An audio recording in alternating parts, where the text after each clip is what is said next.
इस कोरोना काल के टाइम में जहां बड़े से बड़े बिजनेसमैन को भारी लॉसेस का सामना करना पड़ रहा है, वहीं इंडिया के गौतम शांतिलाल अडानी कोरोना काल में $62 बिलियन का प्रॉफिट कर चुके हैं और आज के टाइम वो मुकेश अंबानी को बीट करके एशिया के नंबर 1 रिचेस्ट पर्सन बन चुके हैं। पर आखिर कैसे गौतम अडानी ने इतना बड़ा एम्पावर खड़ा करके रख दिया जिसने ढंग से अपने कॉलेज की भी पढ़ाई नहीं की है, एंड मोर इम्पोर्टेंट कि हम उनसे कौन से ऐसे लाइफ लेसन्स ले सकते हैं जिसे हम अपनी लाइफ में इम्प्लीमेंट कर सकते हैं। Gautam Adani adds another $3 billion to his net worth and becomes Asia's richest man as per the Bloomberg Billionaires Index.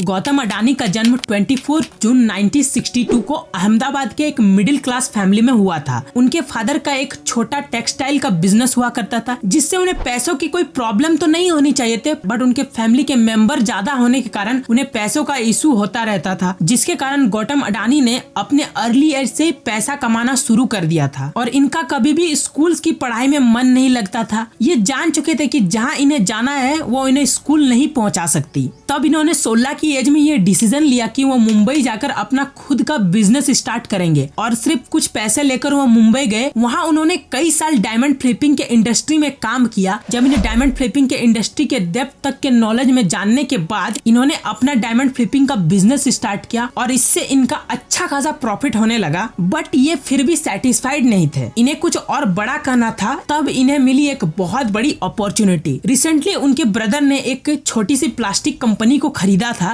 जिसे ऑपरेट करने के लिए इन्होंने अडानी को बुलाया। ये चले गए। इन्हें प्लास्टिक की इंडस्ट्री में काम करके ये पता चला कि इस बिजनेस में कंपटीशन बहुत ज्यादा है और प्रॉफिट बहुत कम। बट इन्होंने ये भी देखा कि प्लास्टिक को बनाने में पीवीसी का बहुत ज्यादा यूज होता है और इंडिया में इसका कोई पूरी तरह से सप्लाई नहीं किया जा रहा था। तब अडानी को इसमें बहुत बड़ी बिजनेस अपॉर्चुनिटी देखी, क्योंकि इंडिया में इसका कोई बड़ा सप्लायर नहीं था। तब इन्होंने साउथ कोरियन के कंपनी से बात करके इंडिया में 1982 को 5 लाख रुपए से अडानी एक्सपोर्ट लिमिटेड कंपनी को स्टार्ट किया और शुरू में वो साउथ कोरिया से बहुत ज्यादा इंपोर्ट करवाने लगे, बट बाद में इन्होंने इंडिया में पीवीसी बनाने का फैक्ट्री खोल दिए। इनका ये बिजनेस भी बूम करने लगा। बट उसके बाद ही एक ऐसा टाइम आता है जिसके कारण आज हम सभी इन्हें अडानी ग्रुप के नाम से जानते हैं। अडानी एक्सपोर्ट लिमिटेड कंपनी को खुलने के कुछ साल बाद ही इंडिया के संविधान में गवर्नमेंट ने बहुत सारे पॉलिसीज को चेंज किया। स्पेशली गवर्नमेंट ने बिजनेस के टैक्स पर और बहुत सारे कानूनों को हटा दिया, जिससे